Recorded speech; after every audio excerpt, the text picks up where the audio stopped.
सुप्रभात विद्यार्थियों, कैसे हो? आशा करते हैं आप स्वस्थ होंगे। तो प्यारे बच्चों, आज हमारा हिंदी का विषय है लिपि। ये हमारा पहला पाठ है। पहले पाठ में हम भाषा की परिभाषा, रूप, आधार, उसकी रचना आदि हम कर चुके हैं। आज हम करेंगे लिपि। तो लिपि, सबसे पहले लिपि का अर्थ क्या होता है? लिपि का अर्थ होता है लिखने की विधि।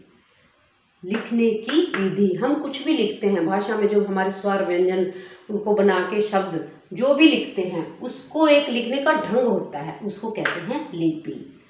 भाषा को लिखित रूप देने के लिए जिन चिन्हों का प्रयोग किया जाता है उन्हें लिपि कहा जाता है।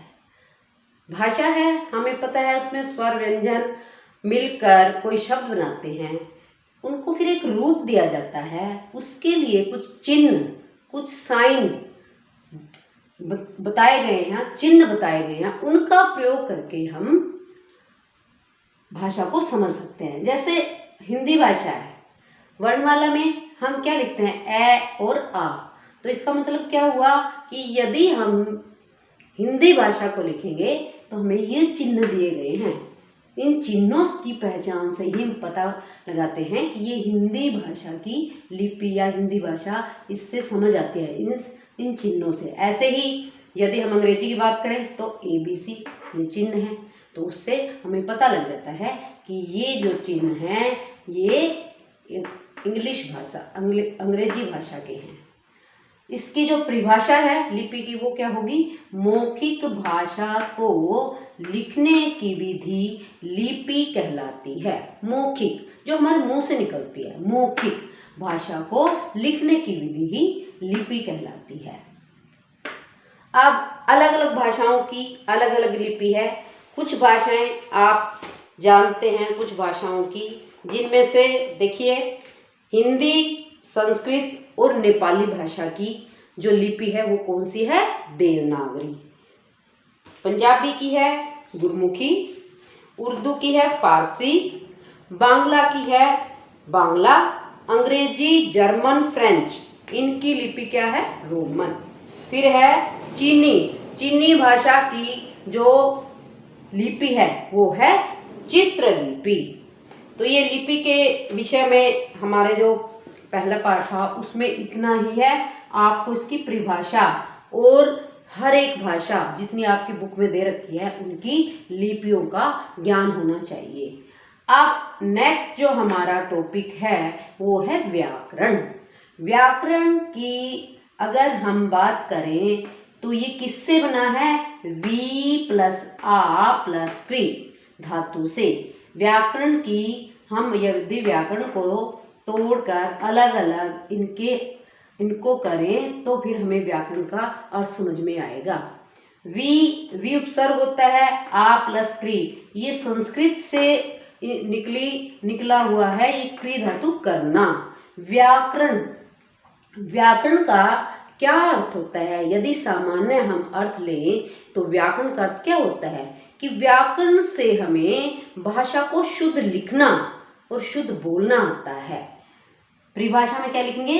व्याकरण वह शास्त्र है जो भाषा को शुद्ध लिखना तथा बोलना सिखाता है। शास्त्र वह साधन, वह शास्त्र है जो भाषा को शुद्ध लिखना, कि ये भाषा जो हम बोल रहे हैं इसका कैसे इसको बोला जाएगा, कैसे इसको लिखा जाएगा, वो सारी बातें हमें किससे पता चलती है? व्याकरण से।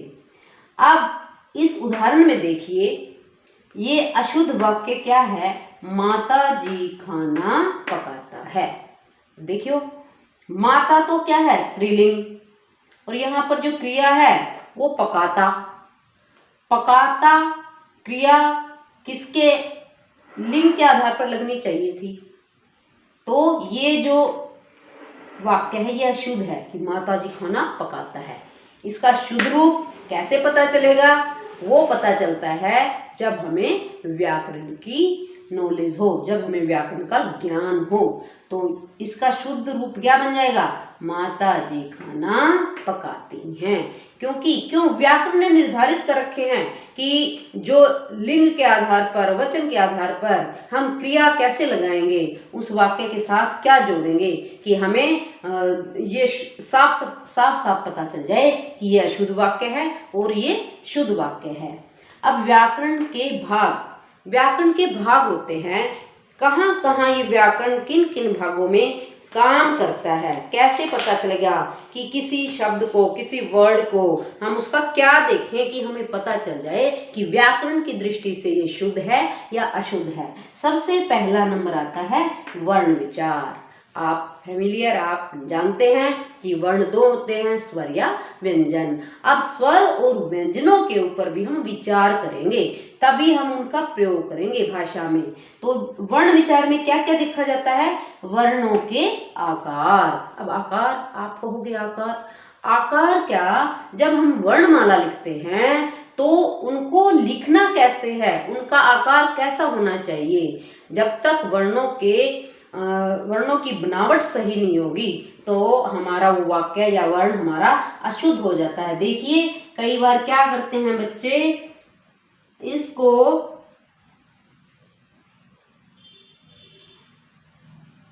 ऐसे, इनमें डिफरेंस नहीं कर पाते, ये ध है, ये घ है। तो जब हम व्याकरण की दृष्टि से अगर देखें तो ये गलत है लिखना।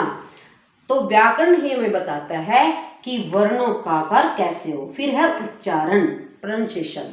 जब तक हम उनका उच्चारण सही नहीं करेंगे तब तक हमारा वो वर्ण या हमारा वाक्य या हमारी भाषा या हमारा हम जो भी बोलना चाहते हैं वो अशुद्ध होगा। कैसे? उच्चारण में क्या देखना है? उच्चारण में कई बच्चे भय को बै, ठीक है। फिर है वर्गीकरण, इनको डिस्ट्रीब्यूट कैसे करना है, इन वर्णों को, जब हम वर्ण विचार करते हैं तो इनको बांटना कैसे, उनका वर्गीकरण ये कहाँ कहाँ आएंगे, ये सारी चीजें व्याकरण की दृष्टि से या व्याकरण के भाग के आधार पर वर्ण विचार में डिस्कस की जाती है, देखी जाती है। फिर है शब्द विचार, शब्दों के भेद कि शब्द अर्थपूर्ण है या निरर्थक है, या शब्द के और भी भेद होते हैं। जब आप शब्द विचार पढ़ेंगे तो शब्दों के भेद भी, तो उन पर ध्यान दिया जाता है कि शब्दों के भेद क्या, कहाँ पर क्या प्रयोग हो रहा है।